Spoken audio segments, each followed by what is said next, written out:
जय आसिया। दोस्तों, ये बिजनेस मेरे पिताजी ने शुरू किया था। मई 2003 में ये बिजनेस मुझे विरासत में मिला है। मेरे पिताजी इससे पहले मोटर माइनिंग करते थे। हमारे परिवार में मेरी दादी जी, मेरे मम्मी, मेरे पापा, 5 बहनें और मैं एक भाई। इस सिस्टम से पहले जब वो मोटर माइनिंग करते थे तो 9 आदमियों का परिवार, जिसमें मेरी दादी बीमार रहती थी और मोटर माइनिंग से हमारा गुजर बसर अच्छा नहीं चल रहा था। आर्थिक स्थिति बहुत अच्छी नहीं थी। कई बार दादी जी की दवाई लाने के लिए अगर पैसे लेने पड़ते थे, किसी से उधार मांगना पड़ता था। आर्थिक स्थिति बहुत अच्छी नहीं थी।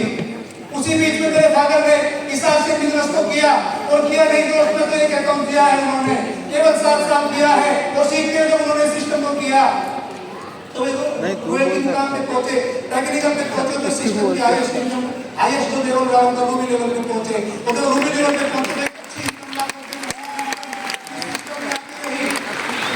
आने लगी और दुनिया की सारी खुशियां हमारे परिवार में आ रही थी। पूरी दुनिया बहुत जबरदस्त लग रही थी, अच्छी दिखाई दे रही थी। लेकिन वो 24 जून का वो काला दिन आज मैं अगर याद करता हूं तो वास्तव में मेरी रूह कांप उठती है। मेरे पिताजी पानीपत से आते समय एक रोड एक्सीडेंट में गुजर जाते हैं और जो खबर हमें मिलती है तो मैं और परिवार को मैं बता नहीं पाता हूं। जाके वहां जाके देखते हैं तो कुछ नहीं पता चलता। 37 नंबर सीट आई है तो मैं याद नंबर और आपके कुछ नहीं सोचता मैं क्या करूं क्या नहीं करूं। 2 से 2.5 महीने मैं उन दिनों पढ़ता था जब मेरे पापा इस हाथ से वो करते थे। मैं उन दिनों पढ़ता था, मेरी 20-21 साल की थी और जो गुजर गए तो मैं एक वारिस अपने परिवार में 5 बहनें मेरी थी और सारी जिम्मेवारियां मुझ पे आ गई और मेरी मम्मी पूछती थी मेरे से, बेटा अब कैसे होगा, अब कैसे होगा। तो मेरे पास कोई जवाब नहीं होता था और हम और हमारी बहनें और मेरी मम्मी बैठ के रोती थी।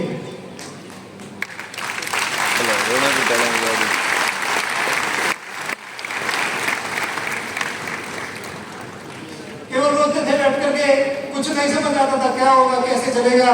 लगभग 2-2.5 महीने ऐसे ही निकल जाते हैं। एक दिन हमारी ग्रेट अपलाइन मिस्टर सुशील बाबुआ साहब का हमारे पास फोन आता है और बोलते बेटा क्या कर रहे हो। मैंने कहा सर कुछ दिखाई नहीं देता, घर कैसे चलेगा, मेरी बहनों की पढ़ाई कैसे होगी, कहां से आटा आएगा, कहां से तेल आएगा, कुछ समझ नहीं आ रहा है। बस रोते रहते हो क्या करें क्या नहीं करें, समझ नहीं आ रहा कैसे होगा।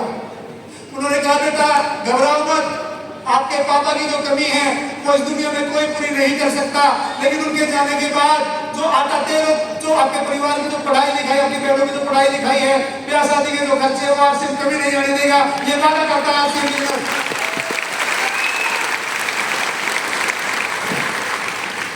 और तुम्हारे पापा कुछ ऐसा काम करके गए हैं कि अब भी लाखों रुपए महीना की इनकम आप लोगों के बैंक अकाउंट में आ रही है।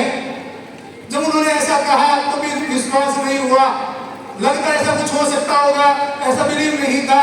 और ये बात मैंने अपनी मम्मी से जाके कही कि आज तो सर का फोन आया था और वो बोलते थे कि आपके अकाउंट में भी लाखों के महीना की इनकम आ रही है, क्या कुछ ऐसा हो सकता है मम्मी जी। उन्होंने कहा बेटा तुम्हारे पापा एक बात बोलती थी, मैक्सिमम मीटिंग उनके साथ जाती थी तो एक बात बोलते थे, अगर अपने बच्चों से सच्चा प्यार करते हो तो इस हिसाब से बिजनेस को जरूर कर लेना।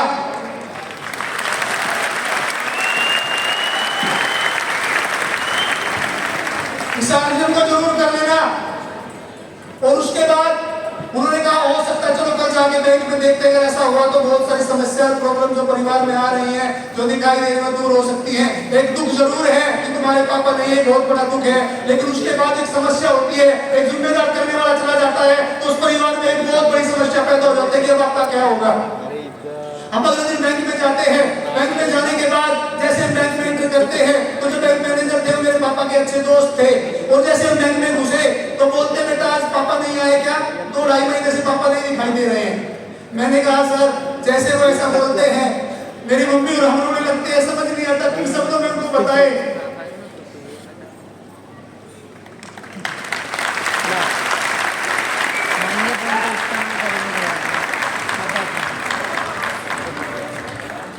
फिर वो लोग हमें चुप कराते हैं, पानी पिलाते हैं और बेटा बोलते हैं कि जो होना था, जो भगवान को मंजूर है वो हो गया है, लेकिन हम तुम्हारी क्या मदद कर सकते हैं। हम पानी पीते हैं, उसके बाद बोलते हैं सर एक बार हमें ये बता दीजिए कि हमारे सीनियर साथी बताते हैं कि 80 लाख रुपए महीना की अर्निंग आपके अकाउंट में आ रही है, क्या पैसा अब भी सच में आ रहा है?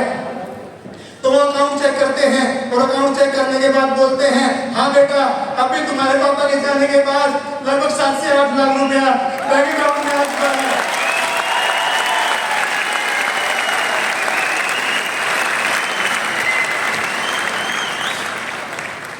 तो उन्होंने ऐसा कहा तो वास्तव में दोस्त मैं बता नहीं सकता, मेरे पास शब्द नहीं है कि दुनिया जो एकदम नरक लगने लगी थी, पता नहीं मैं कैसे बड़ी बहनों की शादी कर पाऊंगा, कैसे मैं परिवार को चला पाऊंगा, दिखाई नहीं देता था। रूह कांप जाती थी। अगर मैं आज भी आरसीएम से अलग अपने आप को जुदा करता हूं तो मेरी रूह कांप जाती है कि जीवन कैसा होता। और उसी की बदौलत मेरी आज 4 बहनें, उनमें से एक बहन की मैंने शादी की है, उसके बाद मेरी 3 बहनें आज एमए और बीएड करके बीए करके, 2 बहनें मेरी आज हरियाणा सरकार में गवर्नमेंट जॉब में हैं, सेवाएं दे रही हैं। एक बहन जिसको मेरे पापा सपना देखते थे कि इस बच्ची को मैं प्लेयर बनाऊंगा, इस बच्ची को प्लेयर बनाऊंगा, उस समय मेरी बहन लगभग 4 से 5 साल की थी। लेकिन जैसे गुजर गए, गुजरने के बाद मेरी बहन को मैंने कहा वो प्लेयर थोड़ा गेम में आगे बढ़ी, थोड़ा उम्र बढ़ी, तो मैंने उसको गेम में डाला। और गेम में डालने के बाद जो गेम की जरूरत होती थी, जो पैसे की जरूरत होती थी, जो आरसीएम में दे रहा था, उसकी बदौलत आज मेरी वो बहन सीनियर नेशनल में गोल्ड मेडलिस्ट है।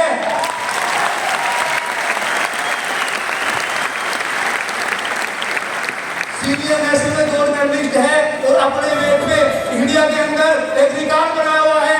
10 किलो ज्यादा उसने उठाया है, 10 किलो ज्यादा उठा के अपना रिकॉर्ड बनाया हुआ है और एशिया में सिलेक्शन हो चुका है और आज वो रेलवे में सीनियर टीडी की पोस्ट पर अपनी सेवाएं दे रही है।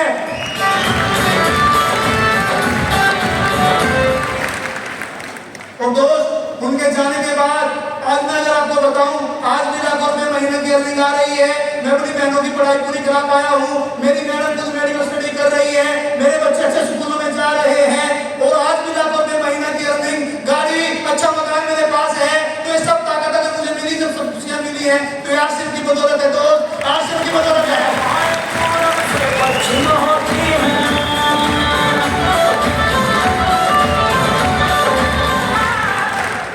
और वो सबक जो मुझे मेरे पिताजी के जाने के बाद याद आते हैं और समझ आते हैं, उस समय समझ नहीं आई थी कि इन शब्दों की वैल्यू क्या है। क्योंकि आपके परिवार में जो बच्चे